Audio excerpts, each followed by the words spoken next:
오늘 이 시간 우리 주 예수 그리스도로부터 오는 은혜와 평강이 이 자리에 계신 여러분과 함께 하시길 주님의 이름으로 축원합니다. 오늘 여러분들 보시다시피 한 해의 모든 결실을 하나님 앞에 감사하는 감사절입니다. 교회력 복음서 본문은 누가복음 17장에 나와 있는 10명의 나병 환자 치유 이야기입니다. 한센병으로도 알려져 있지만 우리에게는 문둥병으로 훨씬 더 익숙합니다. 제가 어렸을 때만 해도 문둥이에게 데려간다고 하는 그 어른들의 말이 너무나도 무서워서 울음을 뚝 그쳤던 기억이 아직도 생생합니다.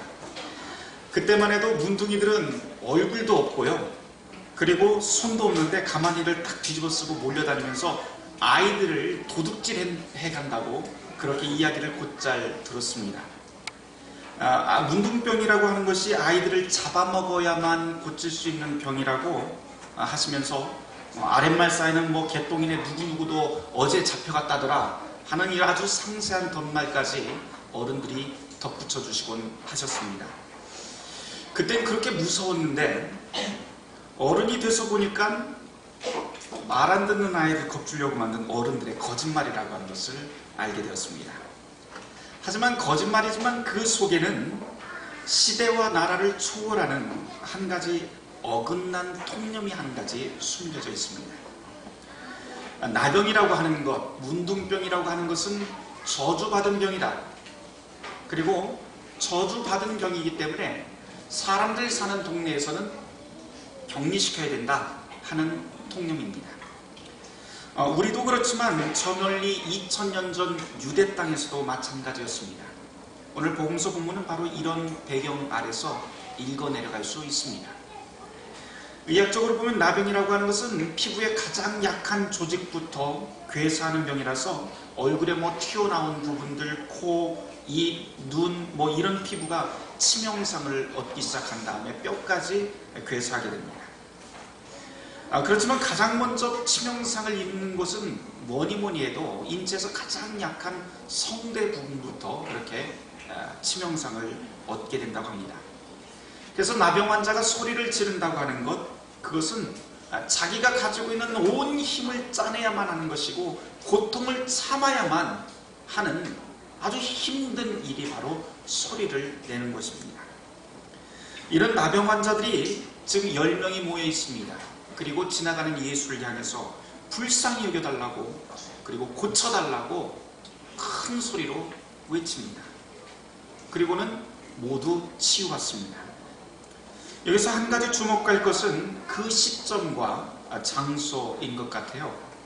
예수님은 지금 예루살렘으로 가던 도중이었고 한 마을에 들어가 있는 상황입니다.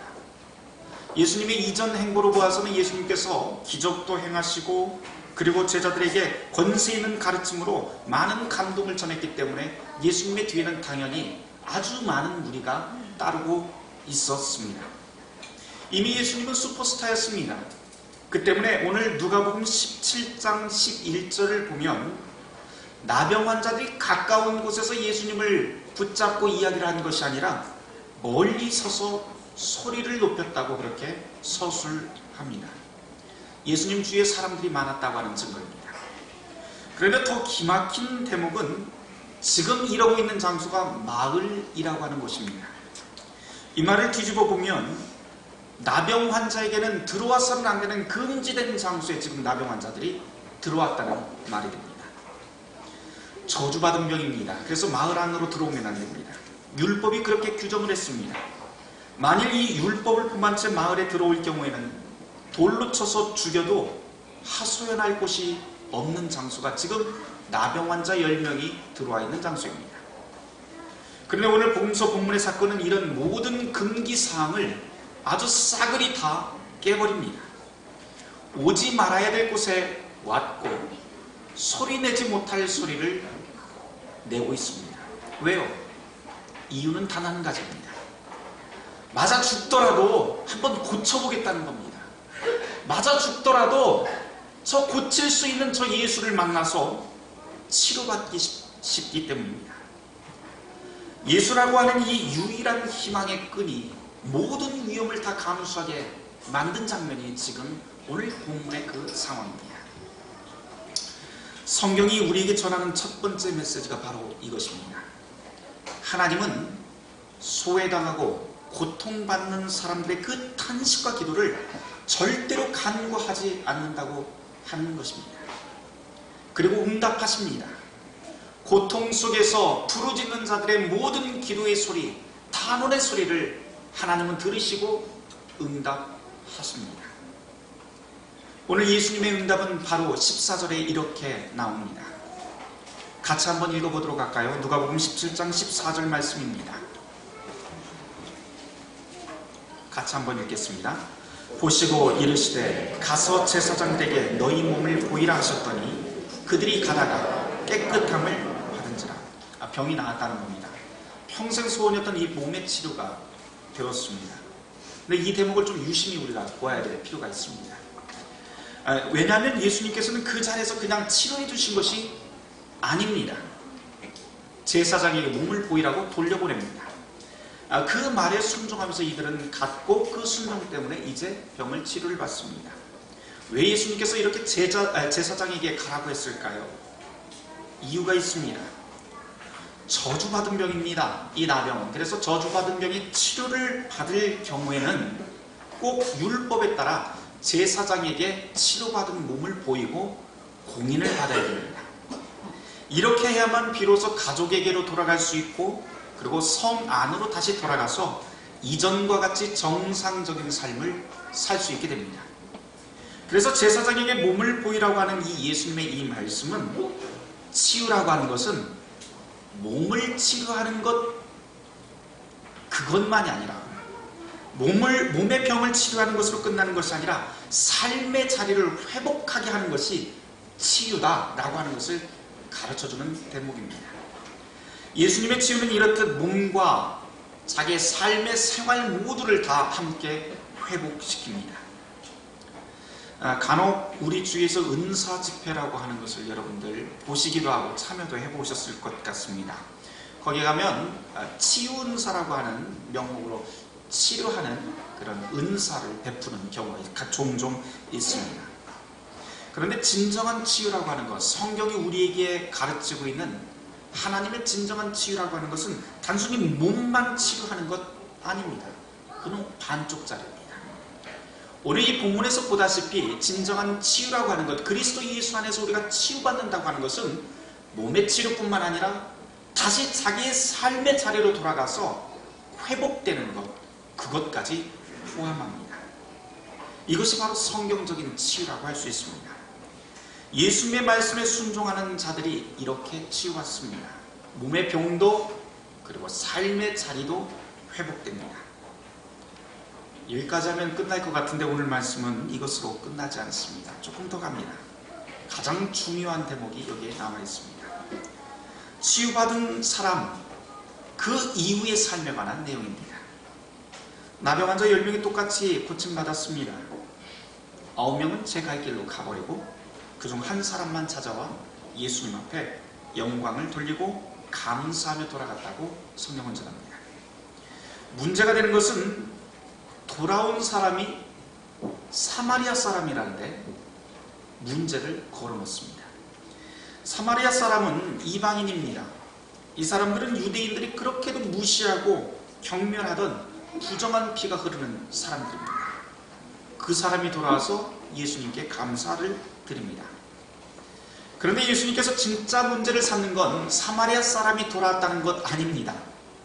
반대로 나간 사람들, 제 갈 길로 가버린 이 9사람에 대한 문제를 예수님은 갈고리를 탁 찍어서 지금 말씀하고 있는 대목입니다.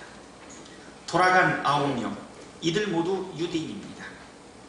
유대인들은 스스로 선민이라고 자부를 했고 하나님의 백성이라고 어디를 가든지 자부하면서 살던 민족입니다. 자기네들의 역사도 하나님의 주권 아래 있었고 모든 삶이 다 하나님의 것이라고 그렇게 고백하던 사람들입니다.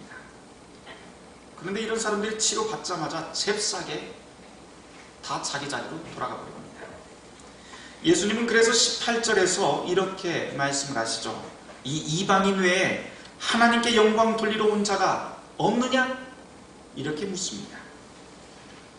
성경 말씀은 그냥 건조하게 쓰여져 있지만 이 말씀을 그 상황으로 다시 되돌아가서 우리가 그 상황을 묵상을 해본다면 주님의 이 반문은 실망이 섞여 있고 노기가 서려 있는 그러한 말씀입니다. 어찌해서 내 백성 유대인 평생 감사교육 받은 사람들이 다 어디 가고 도대체 안 와도 되는 이방인이 와서 감사를 하고 있느냐, 그 말입니다. 말로는 선택받은 민족이고 우월감에 빠져 살지만 기본적인 도리조차 실천하지 않는 이 유대인들을 통렬하게 고발하는 대목이 예수님의 이 구절입니다. 예수님 당시 이 말씀은 그 대상이 은혜도 모르고 감사도 모르는 유대인들을 향한 날선 비판입니다. 마땅히 누구보다도 하나님께 영광 돌려야 되고 하나님 앞에 감사하면서 살아야 될 사람들이 그 감사를 잊고 사는 것에 대한 비판입니다. 이것은 2000년 전의 이야기입니다.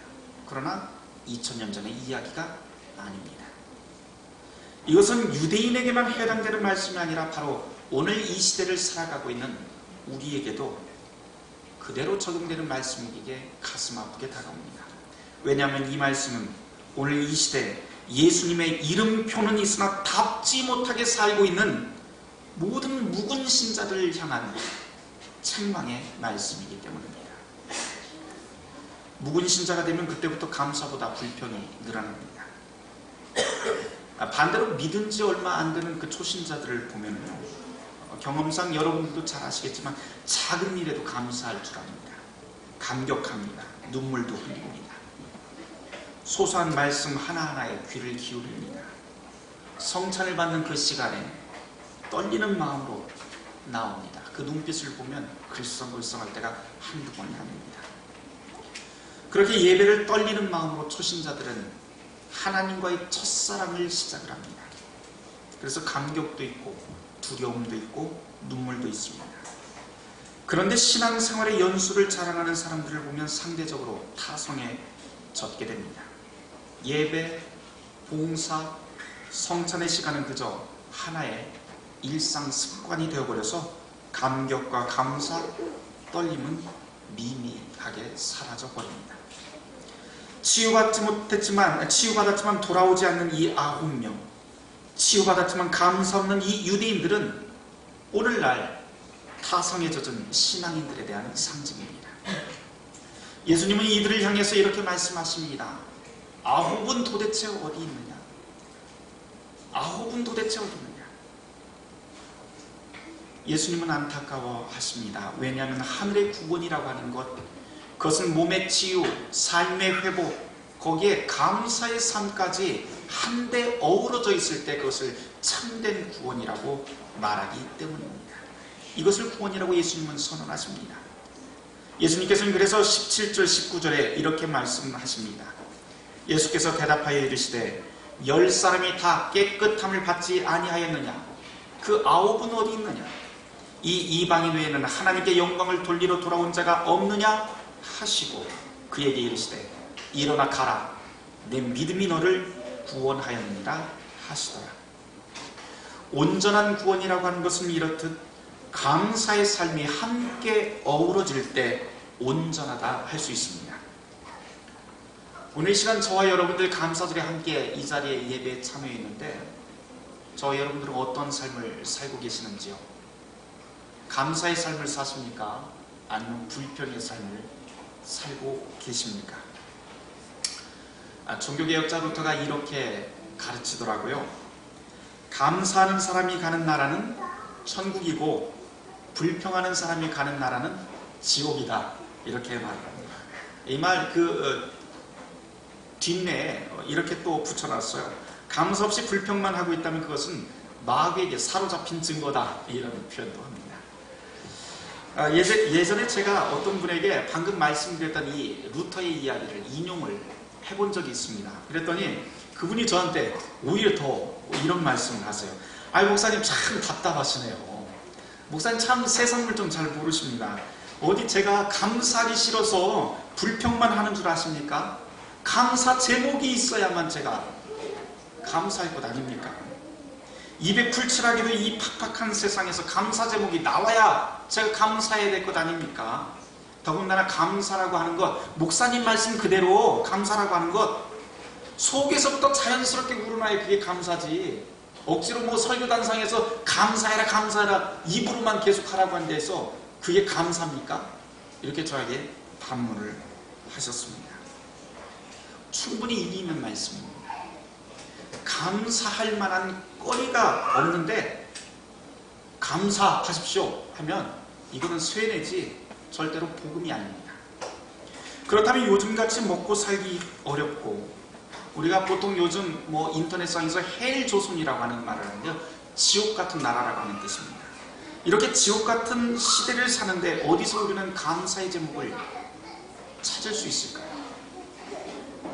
글 하나 좀 제가 읽어드리겠습니다. 금요일 저녁에 제가 읽어드렸던 글인데 한 번 더 좀 읽어드리려고 합니다. 모 그룹 회장의 비서실장을 수년간 지낸 사람의 말이다.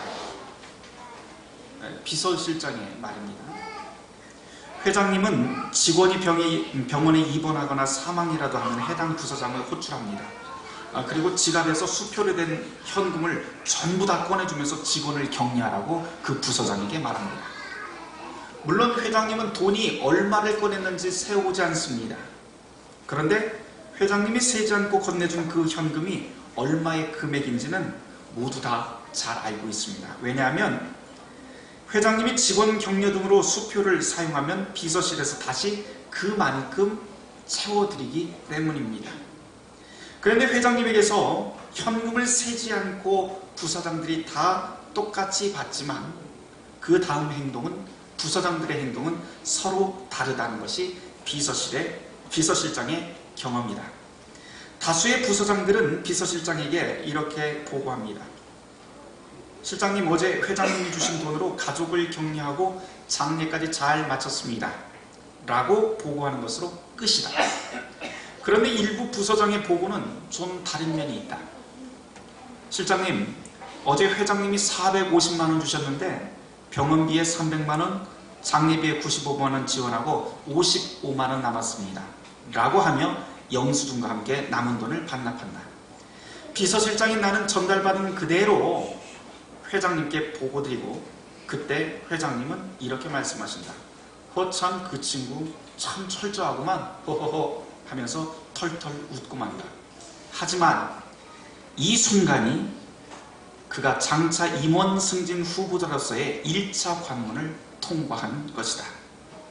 경력금 전달이라고 하는 이 작은 일 처리를 보고 회장님은 그 사람의 신뢰도를 측정한 것이기 때문이다.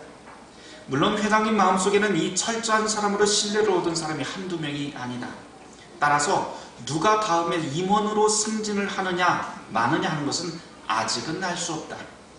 그런데 비서실장의 눈에 참 이상하게 보이는 것이 있는데 그것은 차기 임원 승진 심사 때가 되면 신뢰를 얻어서 1차 관문에 통과된 사람들을 거의 다 탈락시킨다는 점이다.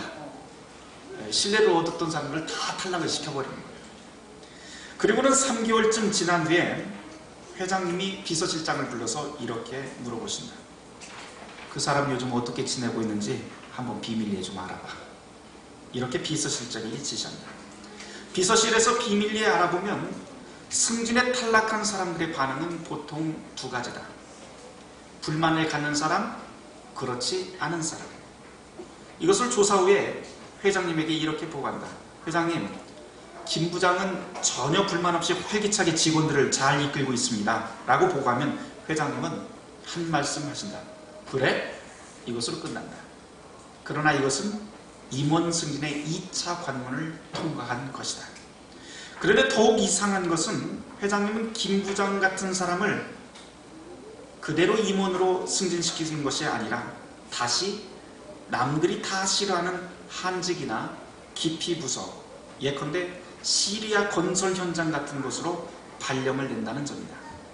그리고 1년쯤 지나서 회장님은 다시 비서실장을 불러 다시 묻는다. 그 시리아로 간 그 김 부장 있지? 요즘 어떻게 지내는지 한번 비밀리에 좀 알아봐. 조사 후에 나는 이렇게 보고한다. 회장님, 김 부장 현지에서 불만의 소리가 전혀 없고요. 직원들과 관계도 좋고 업무 성과도 좋습니다. 그래? 그럼 다음 승진심사에서 상무로 발령내고 본사로 불러들여 3차 관문까지 통과되어 진정으로 회장님이 신임하는 임원이 되는 순간이다. 모그룹 회장이 직원들에게 현금을 맡겨보고 승진해서 탈락도 시켜보고 기피 부서로 발령을 내보는 것은 인재를 훈련시키고 단련해 가는 과정이다. 작은 일에 충성하는 자는 큰 일에도 충성할 것이라고 하는 생각에서 큰 일을 맡기기 전에 작은 일을 맡겨보고 이것을 어떻게 처리하는지 보는 것이다. 이 글의 원출처는 제가 어딘지는 정확하게 알 수는 없습니다. 그렇지만 이 글을 읽고 여기에 변하지 않는 만고불면의 맥락이 좀 숨겨있구나 해서 여러분에게 읽어드렸습니다. 왜냐하면 신앙과 접목할 부분이 있기 때문입니다. 신앙이라고 하는 그것은 우리의 눈으로 보이는 것으로 끝나지 않습니다. 눈에 보이는 것이 다가 아니다. 눈에 보이는 것을 판단하지 말고 그 너머에 진짜가 기다리고 있다 하는 것이 성경이 우리에게 이야기하고 있는 신앙의 진리입니다. 미국 UCLA에서 가르치고 있는 옥성득 교수가 이런 말씀을 하시더라고요. 세상의 역사는 힘이 지배하는 정사가 많다. 고려를 장악한 세력은 삼국사기를 썼고 조선을 세운 세력은 고려사를 써서 과거를 장악했으며 총독부 조선사 편수위원회는 일제와 친일 귀족의 구미에 맞는 조선사를 썼다. 그러니 삼국사, 고려사, 조선사는 귀족들의 역사요 승자의 역사라고 할 만하다. 해방 이후 북한도 역시 국정뿐이다. 그러나 성경의 역사, 특별히 신약의 역사는 희생자 그리고 패자들의 기록이 책으로 묶여진 첫 번째 책이다. 이런 말을 해요. 근데 참 이상하지 않습니까? 세상을 진짜로 바꾼 하나님의 역사, 이 역사는 승자들의 기록이 아니라 패자들의 기록이라고 하는 말이 굉장히 인상적입니다. 희생자들의 기록이에요. 패자들의 기록입니다. 그러고 보니 십자가에 달려 죽임당한 예수님의 역사, 처형당한 사도 바울과 12제자들의 역사, 박해받고 고난받았던 초대교회의 그 기록들이 우리 신약 성경 아닙니까? 그런데 이 패자들의 역사 그리고 희생자들의 역사가 세상을 바꿔놓습니다. 우리 눈으로 보이기에는 승리한 사람들이 세상을 움직이고 세상의 역사를 바꾸는 것 같지만 아니, 하나님의 방법은 전혀 다른 거꾸로 가는 방법을 우리에게 보여주는 대목입니다. 이게 무슨 말일까요? 눈에 보이는 것이 다가 아니다라고 하는 것입니다. 하나님의 역사라고 하는 것은 우리 이성의 판단을 넘어서고 우리 눈에 보이는 모든 것을 뛰어넘습니다. 그래서 하박국 선지자는 이렇게 고백을 합니다. 비록 무화과 나무가 무성하지 않으며 포도나무에 열매가 없으며 감람나무에 소출이 없으며 밭에 먹을 것이 없으며 우리의 양이 없으며 외양간에 소가 없을지라도 나는 여호와로 말미암아 즐거워하며 나의 구원의 하나님으로 말미암아 기뻐하리라. 이것은 눈에 보이는, 우리의 눈에 보이는 감사의 제목이 없을 때라도 감사할 수 있는 근거가 무엇인지 우리에게 확실하게 보여주는 성서의 귀절입니다. 하나님 약속에 대한 확고한 믿음, 우리가 어떤 상황에 있더라도 하나님이 우리와 함께 하신다고 하는 그 믿음, 그것이 바로 감사의 원천입니다. 어떤 상황 속에서도 하나님이 우리에게 약속하신 바 그 약속은 변하지 않습니다. 그분이 저와 여러분을 부르고 모은 이상 우리를 향한 치유, 회복, 구원하겠다고 하는 그 하나님의 뜻과 의지는 결코 변하지 않습니다. 사랑하는 성도 여러분, 이 변하지 않는 하나님의 약속을 믿고 감사하는 삶을 삽시다. 고난 속에 담기는 하나님의 뜻, 고난 너머에 기다리는 하나님의 복된 약속을 기억합시다. 다시 한번 말씀드립니다. 지금 우리가 어떤 상황에 놓여 있더라도 희망의 끈을 놓지 마십시오. 하나님의 신실하신 치유, 회복, 구원의 약속은 절대로 변함이 없기 때문입니다. 이 약속을 믿고 감사하는 성도에게 주님의 약속은 약속이 아니라 현실로 다가오게 됩니다. 바로 이 자리에 있는 저와 여러분들이 바로 그 구원과 그 약속의 약속이 현실로 되는 그 자리에 주인공들이 되시길 주님의 이름으로 축원합니다. 모든 지각에 뛰어난 하나님의 평강이 그리스도 예수 안에서 너희의 마음과 생각을 지키시리라. 아멘.